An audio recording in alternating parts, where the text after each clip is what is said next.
Thank you. Good evening, everyone. Good evening.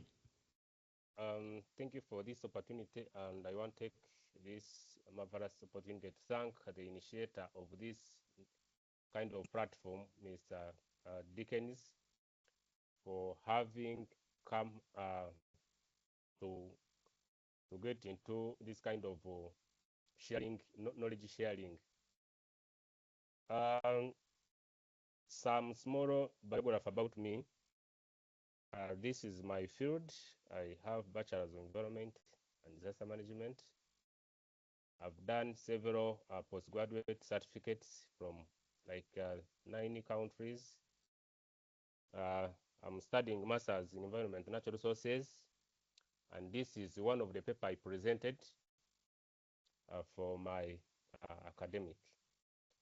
Um, just to request some guidance, one Dickens. I don't know how I will control the slides because we might not tally. Like I might want to find summarize a slide when you Oh, yourself maybe you are no, what you can requesting. do, I don't know. Mm, I can just follow. You can just tell me to move forward. okay. Mm-hmm. Um, we can go to slide number 1. Yeah, this is the presentation outline. We shall have introductions, conceptual framework, theoretical perspectives, legal and policy frameworks, key governance challenges, emerging approaches to improved governance, case illustrations. Here we shall be looking at resource governance and emerging economies. Also, we want to take Uganda as an example where we shall be focusing on a case study about oil, forests, wetland governance. Also, we want to see the governance achievements, forest governance and deforestation, wetland governance and urban expansion, land tenure and governance conflicts. Also, we shall have lessons from this kind of Uganda case. And also, we shall look at the implications for policy reforms in Uganda. And also, we shall also try to have a recommendation on these policies. Then we shall conclude. Next slide. This is our abstract summary of what we are going to pass through. We are saying natural resource governance and policy constitutes a critical pillar in achieving sustainable development, environmental protection, and equitable socio-economic transformation. This is essential for sustainable development, whereby environmental protection and equitable socio-economic growth increase pressure on resource and due to population growth, climate change, and globalization. We shall look at the major challenges include weak institutions, corruption, environmental degradation, and resource scarce, where we shall have an example on resource scarce case studies. Then also effective governance requires strong institution, transparency, inclusive participation, and adaptation policies. This is what Do we you are think proposing. Bruce should increase the volume? Oh, it's my God. I'm not audible enough. I don't know. I think I can hear you. Maybe you might need to increase your gadget and see if it is on full. But what you can do is, if you are using the headphones, Bruce, you can maybe put it a little closer. Yeah. That is, am I audible? Yeah. For me, yeah. Hello, everyone. Am I audible? Yeah, you can Yes, continue and present. I can hear you. It's okay. On the conceptual framework, Bwana Gideon Dickens. Yeah. Yeah. We are talking about governance against government. I'm going to summarize this slide so that we are not caught up by time. Governance is broader than government, whereby this means that this is how different people and organizations work together to make decisions and manage community issues. We are looking at the importance of governance. Good governance allow local people to have a voice in decision making that affect their lives, such as land use, natural resource management, development projects. For example, when a wetland is being protected, local communities, government agencies, organizations can work together to decide how the wetland should be used and conserved. On a theoretical perspective, we are looking at political ecology. This explains that the decisions about environment are not only about nature, but also about policies, economic interest, and who has powers in society. For example, we can have access to forests, we can have access to land, we can have access to wetland, may be influenced by political leaders, investors, powerful groups, sometimes more than environmental protection. You've seen if you are nearby like a forest, you find you cannot just enter forest if it is a reserve forest and you do your own activities. You find there are certain rules you have to follow, either like bylaws by the district officials, or you must be having a license to carry out any activity in that particular forest. We have institutional theory. This explains how laws, and community practices influence how natural resources are managed. For example, state ownership managed by the government, private ownership, this is controlled by individuals and companies, communal ownership shared and managed by a community. We also have open access. We've seen it in our local villages long time ago, like for example, in this in a cattle keeping corridor, used to have this communal area whereby maybe they make like a pond where they can always take cows to take water from, where everyone can use the resource. Therefore, when the local people have recognized rights and agreed rules, resources like wetlands, forest, and land can be protected and used sustainably for future generation. Another slide, Dickens. So now these are legal and policy frameworks we have in Uganda. We have national policy institutions and international environmental governance. These ones work hand in hand. For example, before erecting or maybe before planning any activity in a fragile ecosystem, you cannot just erect your project. There are certain laws, international laws, which you must follow. For example, if I have a project and I so find it that the project is near a sensitive ecological area, I have to get permits and licenses, or at times I'm forced to do offsetting.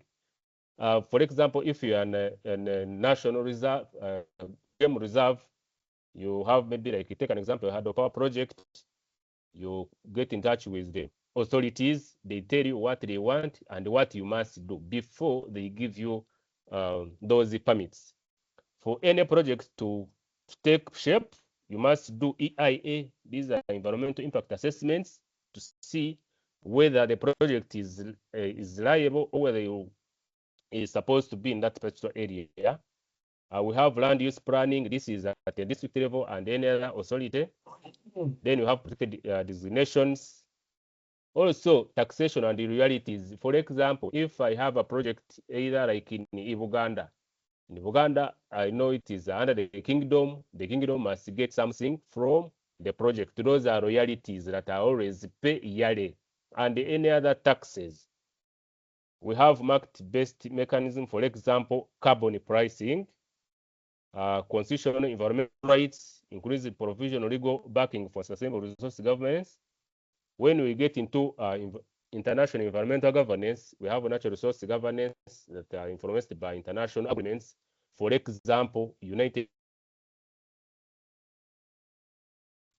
Convention on Biodiversity, United Nations Convention on to combat desertification, and many other frameworks. Dickens, another slide. Yes. Here we have key governance challenges whereby we have institutional weaknesses. Here we have weak regulatory enforcement, inadequate funding, and limited technical capacity that undermines implementation. For example, we take an example of maybe like NFA staff. We've seen so many forests, so many wetlands. Wetlands are under Ministry of Water and Environment and the NEMA have been encroached on and have been degraded. So in this case, when an institution is weak, it doesn't have enough enforcement and adequate funding, you find the entire place is degraded. Then also we have this corruption and rent seeking. Of course, the Kidogo syndrome, whereby people of KCC maybe or NEMA are coming, they call you, or maybe you get in touch with them. There is a way you talk in Ugandan language, so let's say that, then you continue with your project. That's why you've seen so many wetlands being degraded, so many wetlands, people are erecting factories and any other economic activity by real estate developers and the rich people. Then also environmental degradation, whereby we have deforestation, wetland encroachment, mining pollution. Then also we have another challenge of land tenure conflict. In many developing countries, for example, in Uganda, we have overlapping customary and statutory land systems created dispute and insecurity. For example, in Uganda here, we have mile land and lease most of the time. So you find if you apply for a lease within, of course, you follow the procedures. It is the district land board, for example, Kampala district land board, they clear you. You go to cases, they clear you. You go to Minister of Lands, now that because you hold a big office, or maybe you have influence and the power, you find everything is done in 1 week, 3 weeks, you get your title. At the end of the day, you find maybe someone has already a claim over that particular piece of land. So this one has caused a lot of confusion due to land tenure system. Another slide, Bwana Dickens. Yeah, these are emerging approaches to improve governance. We are proposing that let there be participatory and community-based management, whereby if natural resource is managed communally with all other stakeholders, decision-making process becomes easy and people will own that kind of resource. Take an example, maybe like a forest or a wetland. Then also we have decentralization, whereby governance enhances local accountability, but it requires adequate capacity and oversight. In this decentralization governance and oversight roles, you find you have overlapping roles. Now there is this NEMA, now there is a Minister of Water, there is the KCCA. So you find those people, those authorities, they have those kind of overlapping roles. You don't know who does what at what particular time. And most of the time, the communities, the moment they see anyone coming, they say this one is from NEMA, yet it's not. It maybe is from Minister of Water. We have a very big topic here about market-based instruments. We are talking about carbon market for ecosystem services and green financing mechanism incentive conservation. Carbon markets, if I can define it, is a system where companies, governments, or organizations can buy and sell carbon credits to reduce greenhouse gas emissions. Greenhouse gas emissions, we have these gases released into the atmosphere that trap heat and cause the earth to become warmer, and this process leads to climate change. You've seen from the previous seasons. Now we cannot know when we shall have rain, when we shall have sunshine. You just see things have changed because of the man-made activities. From burning fuels, vehicle, factories, methane from livestock, wetland, and waste, nitrous oxide, and from fertilizers and agriculture. Greenhouse gas emissions can lead to change in weather patterns, e.g., more drought or floods, rising temperatures, and reduced water and food security. About carbon credit, if someone asks me about the carbon credit, what does this mean? This one represents the reduction or removal of 1 ton of carbon dioxide from the atmosphere. For example, a company might produce a lot of pollution. Here, it can buy carbon credit from a project that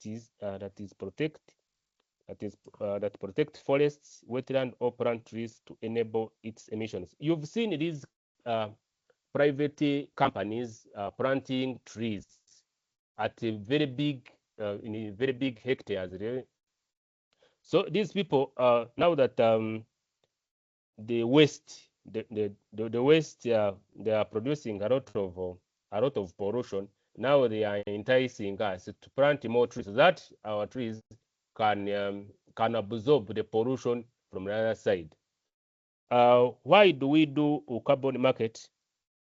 Here we are looking at financial benefit to local communities that protect natural resources, for example, forests, wetlands, and restored degraded areas.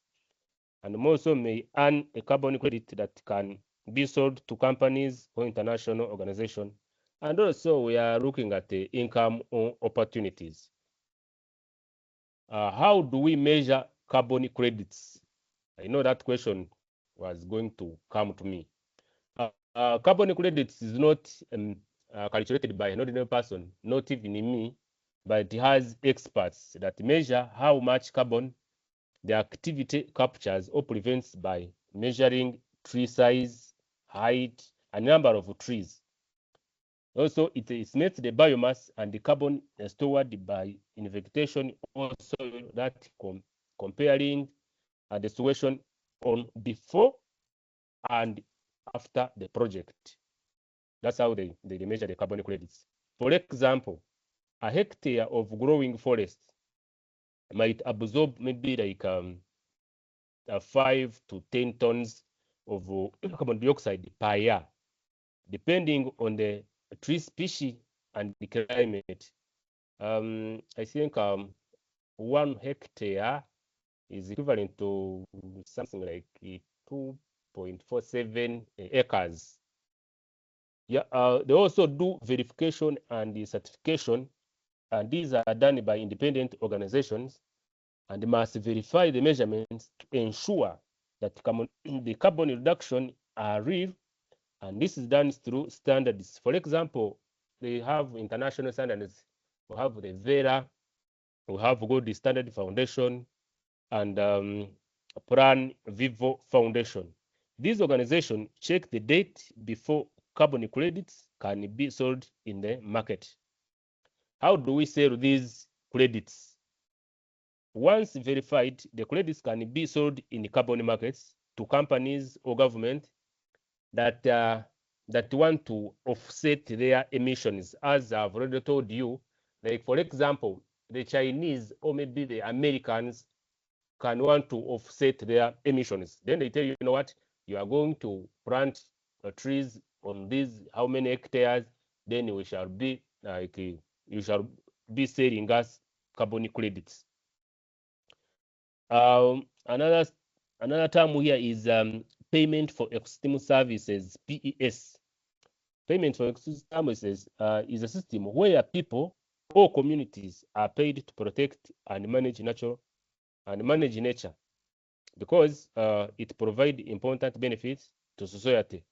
For example, wetlands, we get clean water, carbon storage, and flood control. Those are the payment for ecosystem services. Then digital governance and monitoring.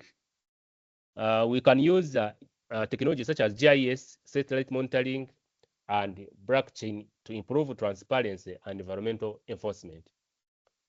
We can have integrated policy approaches whereby sustainable resource governance integrates climate mitigation, biodiversity protection, and socio-economic development and the sustainable development goals.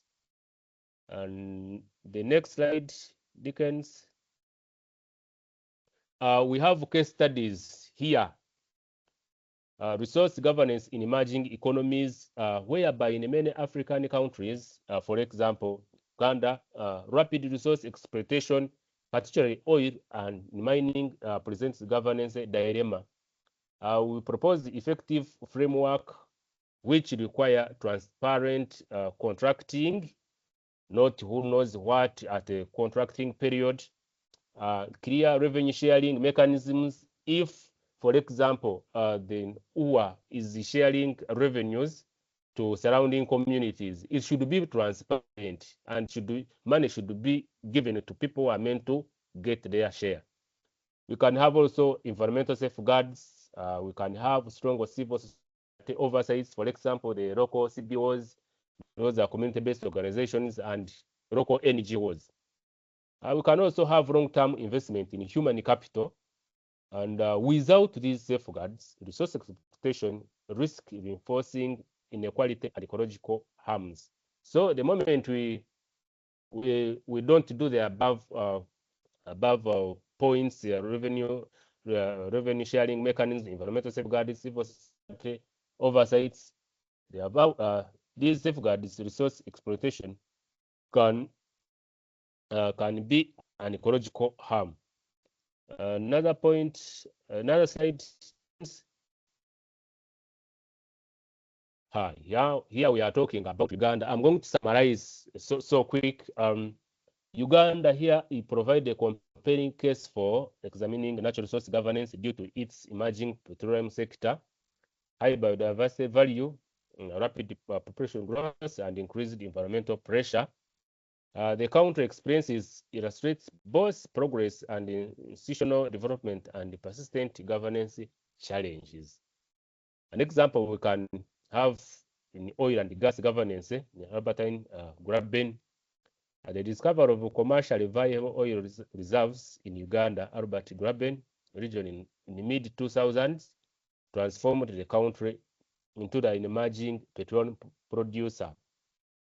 Now we are globally known that Uganda is going to produce petroleum.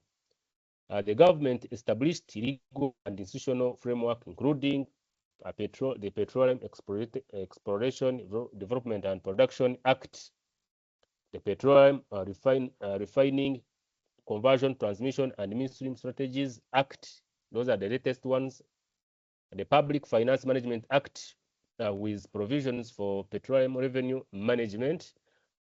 We also have institutional structures. Now, all these oil and gas sector are under Ministry of Energy.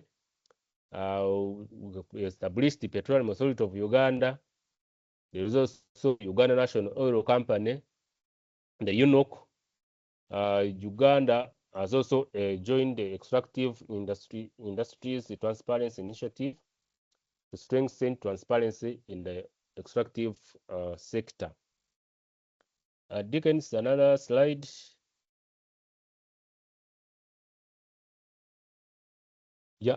Governance achievements. We've seen the establishment of Petroleum Fund for revenue management. We've seen local content policies to enhance Ugandan participation.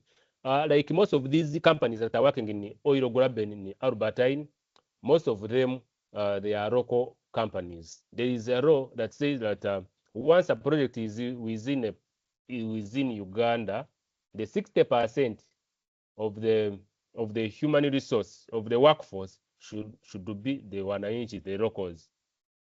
Also, Asia, environmental and social impact assessments for major projects such as the Tilenga and the Kingfisher oil developments By the way, it has become a norm for every project to, before it kickstarts, Asia must be carried out by competent and registered companies. We have governance challenges, concerns of land acquisition and compensation disputes. Yes, we've seen it. It's a very big challenge. You find people wait for their compensation package, nowhere to be seen. You find the priority is again diverted. Now the Minister of Finance is the one in charge of releasing funds. You find a ministry gets zero release, and yet it has so many PAPs. PAPs is the people affected by the project. People are expecting their money to be put on their account, to be wired on their account. Then the ministry is not releasing money to the required beneficiaries. We have environmental risks in ecologically sensitive areas. Ecologically sensitive areas, we have national parks, we have wetlands. For example, in Maxon Falls National Parks and any other national park. In case you happen to have a project there, those are ecologically and sensitive areas. In other words, those are fragile areas, not tamper with, unless if you are going to do offsets. We have limited public access to production sharing agreements in earlier phases. What we normally see is just seeing a project kickstarting, not knowing what happened earlier before. And of course, not everyone can get access to these agreements. Some agreements are confidential, others are public domain. But to me, I thought these things should be transparent to everyone, because if it is a project, it's going to benefit everyone. We have risk of resource costs if revenue management lack transparency and accountability. Resource costs, for example, I can use Congo. Congo has a lot of resources, but people are not even benefiting from the resource because every day there are conflicts. People are taking interest in trying to grab what belongs to the people of Congo. So that's how you end up having a resource, but you are not benefiting anything from that particular resource. Now that one becomes a curse, a resource curse. Uganda's oil governance illustrates the tension between economic aspirations and environmental sustainability. And most of the time, people tend to look at economics than environmental sustainability, not knowing that the moment you degrade the environment to get it back into its original shape, it takes so many years, and you will have lost a lot of things. Another slide, Dickens. Yeah, we have forest governance and deforestation. Here, Uganda forest cover has significantly declined over the past decade due to agricultural expansion, charcoal production, and illegal logging. This one is self-explanatory because I don't like 90% of us here, we use charcoal from these forests. We've seen so many forests being degraded. We've seen, there is in our village setup, government things. What belongs to all belongs to none. The moment you have your plantation in the village and you don't normally check on it, they say that one is for like government. People will take advantage of your absentia. But again, Uganda has structures. These forests are under the custodianship of National Forest Authority. Some forests are under district local governments. Others are community forest management groups. Despite policy frameworks such as National Forest and the Tree Planting Act, enforcement remains weak due to institutional capacity constraints. This stuff of National Forest Authority, they cannot be everywhere to every forest. So people take advantage of their absentia.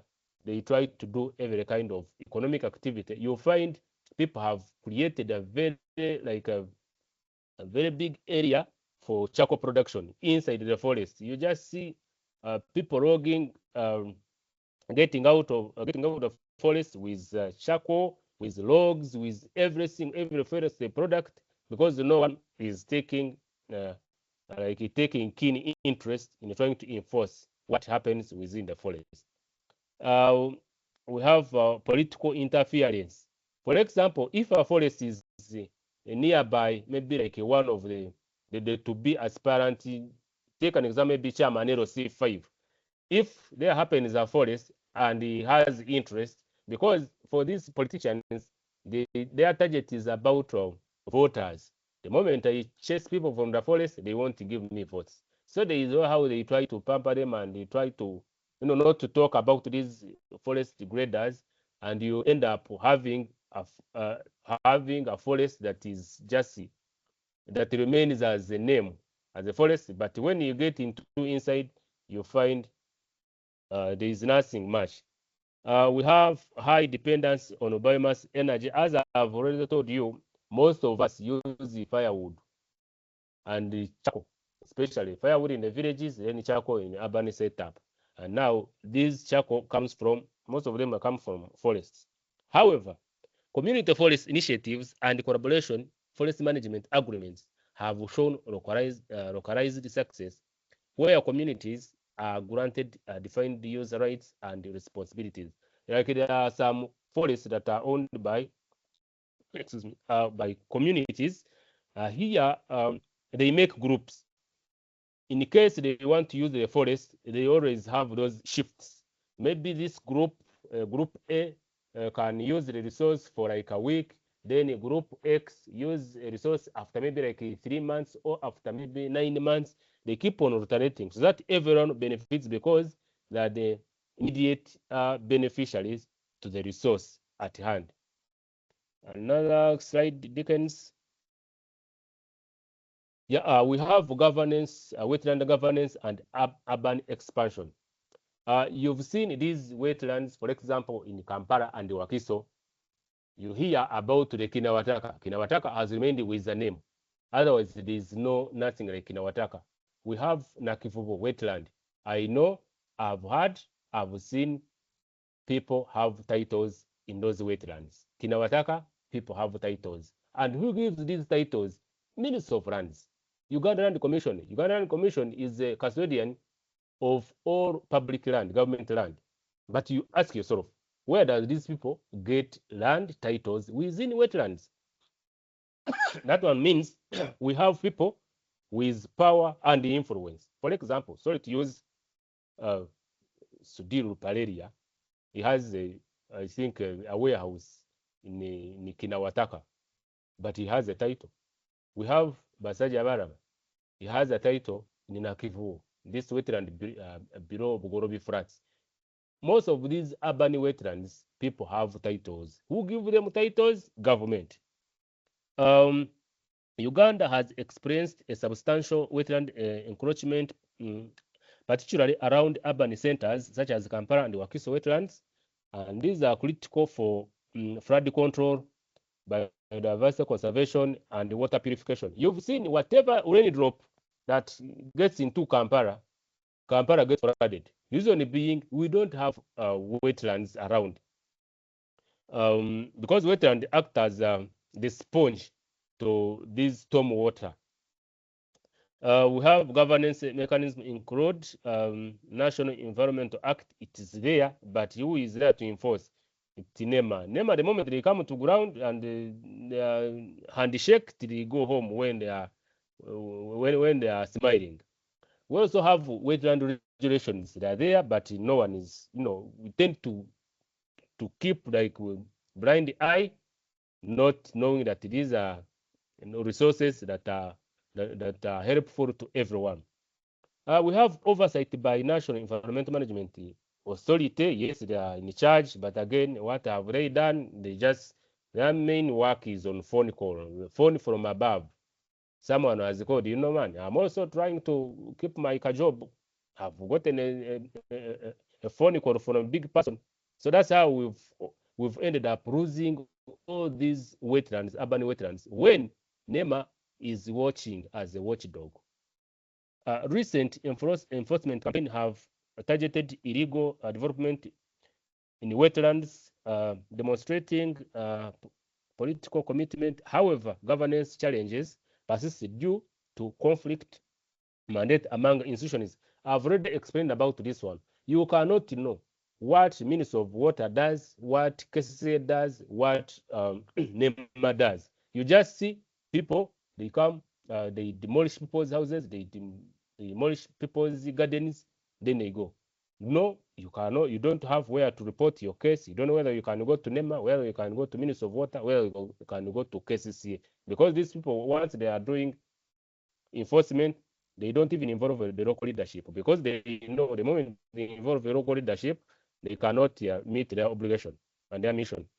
We have pressure from urbanization, people coming from different areas getting into, like they make these makeshift shelters into wetlands, because those are the only free areas that that is remaining as per se in these urban areas.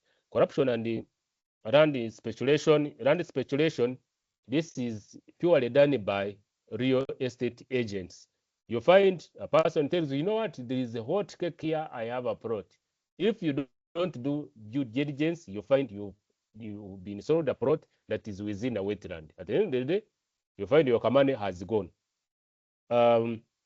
This case highlights the complexity of balancing environmental protection with socioeconomic development pressures. Because at times, you see, now that politics has entered, you find people who have been chased away from wetlands, they are given a soft landing by these political big wings. So, being now that these are electorates, we are not going to chase them. We are going to plan for them. At the end of the day, the forest or wetland is one that is diminishing.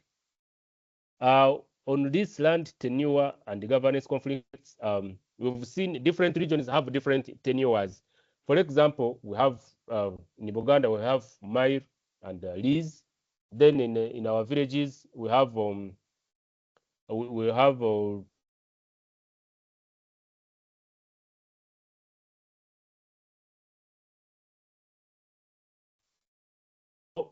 you find these key government secure land affecting conservation efforts.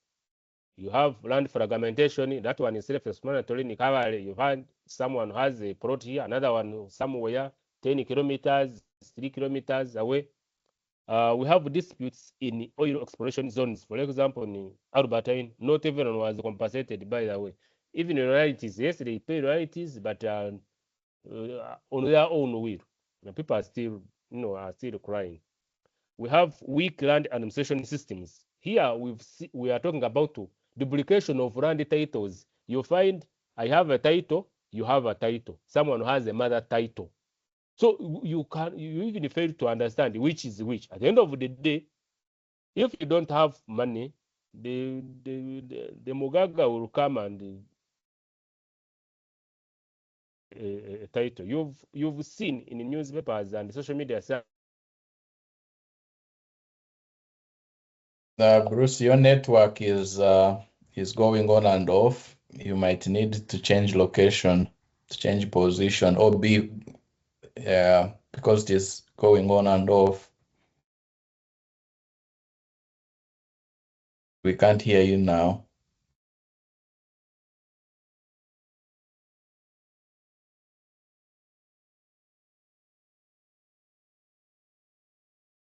Yeah. And need to increase on the speed, because I see he still has like about 6 slides.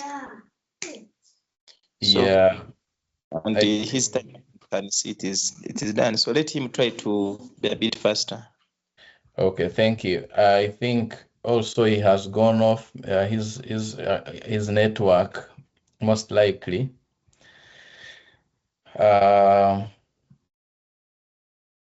Yeah, I think he has gone off. His network has become bad. But when he's back, I'm going to talk to him to increase. I think the presentation is sounding really good. There is a lot to learn. Yeah. It is so engaging and so informative. Yeah. For people used to natural resources and their impact on development. It's a very insightful conversation. I credit it. In the meantime, that he's not on. Yeah, I think in the meantime that he's not on, what you can also do is put some questions in the chat. Is to put some questions in the chat so that he can quickly respond to them when he's back, and then we can maybe continue from there. I will also share the PowerPoint presentation that he has, so we can engage in questions. In case you have more questions, you can still be typing them in the chat, and he will be able to read them when he joins again. I think from my side, I may not really need to type questions. Being an interactive session, you just only need to once he's back and he's done with his presentation, we can just only ask him for some clarifications here and there, and then we proceed. It's not an examinable kind of presentation that we really need to really have questions and what. And if at all we pick an interest on a slide, and we want maybe to get more details on that specific slide, we can just inbox him, and then he gives us more insights. But I request when he comes back, you can aim at making him finish the slides, and then maybe getting like some feedbacks from the attendees. Okay. Mm-hmm. Yeah. Other members can also give us their opinions. Yeah, I had some questions for him, but I think I don't know whether this is for your exclusive class. No, it is for everyone. So we would like everyone to join in. Even if you are not from Katriko, you can still join, and you can also share with your friends. This is a platform that we started so that we get experts on different fields to come in and teach us about something. So if you have someone that you also think is good at something, and you would really make you think that people would benefit a lot from him, then you share with us his number, we contact him, and then we also he can also come in and share with us. Bruce, you're welcome back. You had gone off, and because of time, I think what we can do, we would ask you to summarize, and then we ask you some questions. The presentation is really engaging and good, but we have already gone 1 hour. We could maybe summarize, and then you get some questions from people. I have told them I will share with them the presentation. Okay. Yes. I think here we drew some lessons for the Uganda case. Uganda experience revealed several border governance insights. This one will lead to legal governance. A legal framework alone is insufficient without strong enforcement capacity. We've seen the transparency initiative such as EITI improve credibility, but it requires a sustained implementation by the authorities. The community participation is very important, whereby this one enhances sustainability when backed by secure tenure land rights. The political will, here we are talking about the being patriotic, will play a very decisive role in environmental protection enforcement. Also have integrated policy coordination across sectors is critical to avoid institutional fragmentation, whereby all these sectors should be working hand in hand to make sure that the environment is is not degraded. We have the implication for policy reforms in Uganda to strengthen the natural resource governance.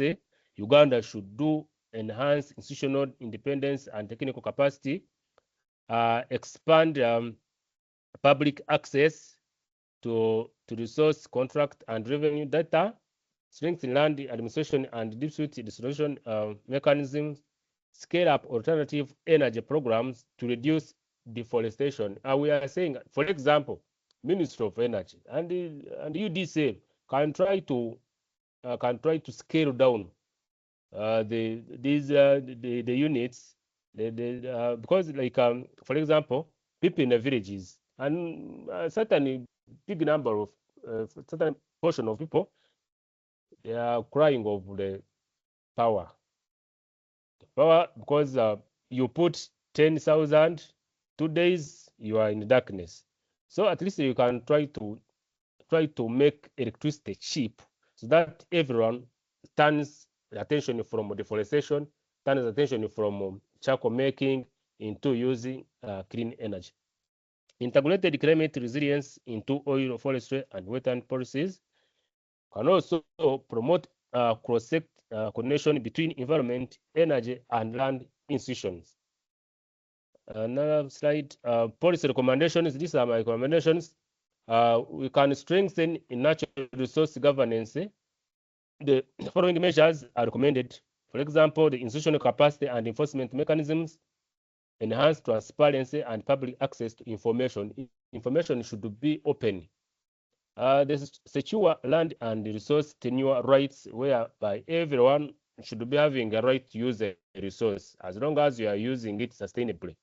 We can also promote inclusive stakeholder participation, whereby every sector is brought on board to always participate in decision-making processes. And also we can integrate climate resilience into sector policies whereby every sector should integrate in the climate resilience concept into their projects. We can also foster regional and international cooperation by coordinating with, rather participating partnership with, having partnerships with international partners, international companies, to make sure that we run these environments smoothly. We can also encourage evidence-based policy making through research and monitoring. Let's do research. We should not just think of anything, we just bring it on board. We need to do research about these natural resources, these policies, and also to make sure that these policies are there to work for everyone, not for a certain percentage of people. Another slide, effective natural resource governance. Here we are saying that it requires strong institutions, accountability, public participation. The climate change and rising resource demand calls for more transparent and sustainable governance systems. For example, a case in Uganda, progress exists. However, the challenge like deforestation, wetland loss, and land conflict persists. And this one will lead to transparent management of petroleum revenues, which is the key to sustainable development and socio-economic transformation. Members, thank you for listening. I want to take this great opportunity to thank whoever has tuned in to listen to me. Now, request for questions. Where you don't understand, I'm here to answer any query. Thank you so much. Okay, yeah, thank you so much, Bruce. I think that was a marathon. This is something that we need more time to learn about. And I am sure that we shall give you more time to learn about all this. And I want to appreciate everyone who has been patient through this study. Personally, I got so many questions because this is a learning session and we have to make sure that what we have learned, we have got. So I wanted to ask one about wetlands. If I have a wetland and I'm not supposed to build in the wetland or to clear it and fill it up with stones and build, how do I use the wetland? How do I use this wetland to make money? That's number one. Number two, how can I actually, if I had some idea, how do I get a free wetland from government to use? That's number 2 on the wetland question. And then another one is about the greenhouse emissions that you talked about. I thought greenhouses are safe and a better way to use the land. What do you recommend if we are not to actually have the greenhouse emissions?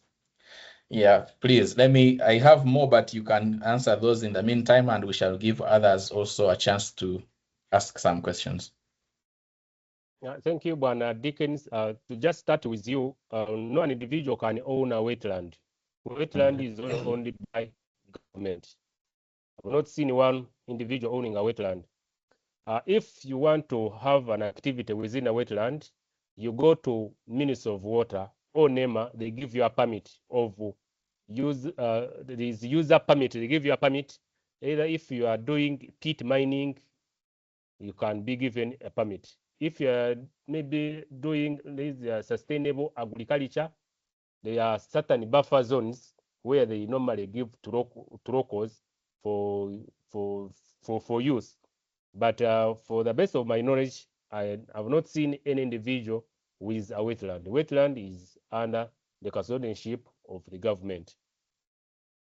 Okay.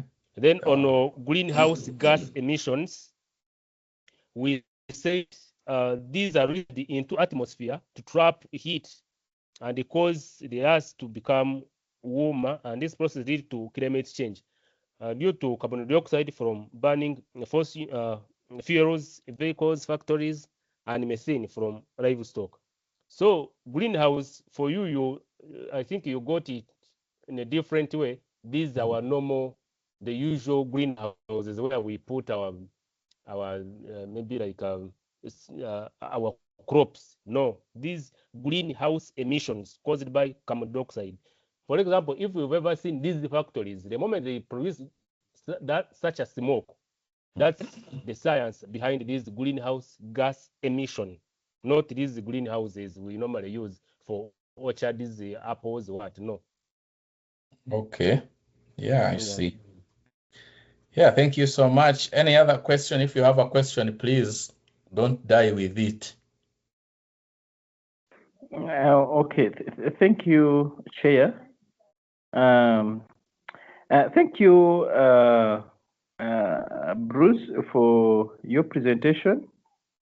It was really informative and insightful to the topic that you're really sharing with us.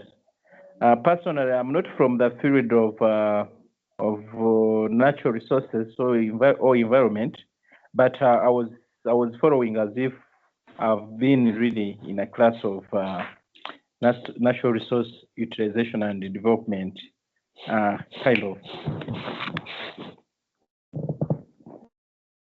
So I have like some few areas where I would need you to give me some clarifications or some explanations. One is on community participation. Kindly, can you really explain to me like how we can use the community participation to make sure that these resources are well governed, where we can have the community have their voiced in regard to, for example, wetland governance. Then, what is your say on the intra-agency collaboration in terms of like now these resource utilization? Like how can we really use the intra-agency collaborations to govern our resources? Here I'm looking at how can we make sure we use NEMA, Ministry of Lands, Ministry of Water, and Ministry of Lands, and what? How can a case is say for the case of like the cities like Kampala? How can we do a collaboration?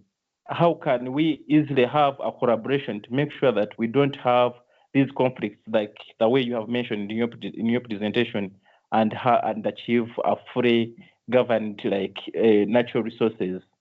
You can just give me like your say on those two. And I will thank you so much for your presentation. Thank you too, Bwana Kennedy.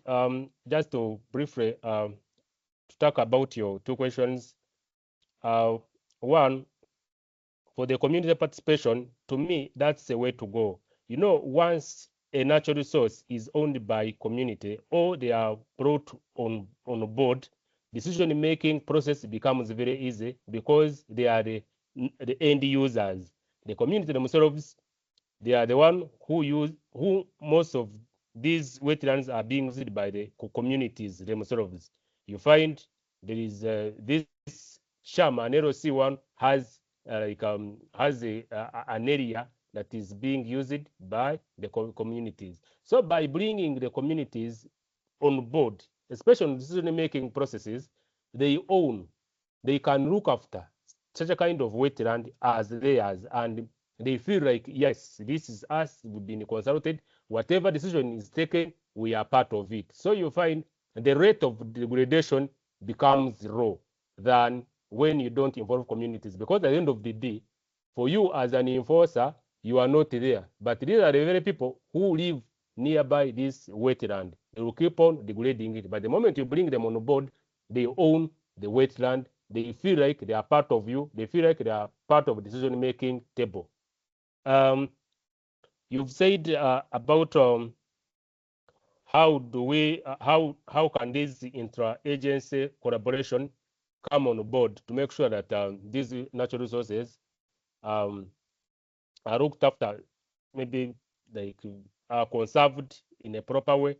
To me, in my own understanding, by bringing all these relevant stakeholders is the way to go. Because the moment you bring them on board, you bring cases on board, you bring the Minister of Water, you bring Minister of Lands, you bring having their roles separately from different institutions. Take an example. If you say we have this challenge of issuing out land title, now that most of these now we've said that the wetlands are owned by government and the government property is under the custodianship of Uganda Land Commission. So you have to make sure that every stakeholder has its own role separately. And in case maybe you are going to do enforcement, maybe you are going to chase away people, people are misusing or degrading the wetland, you can go as a group. And also, but before even going there, you have to involve the local leadership and also have these community meetings, community barazars, so that people get to know as to why you are chasing them. Yes, you are chasing them, but are you giving them any other alternative? If people's livelihood has been there for so many years, where are you chasing them to go? Especially, we've seen most of these urban wetland.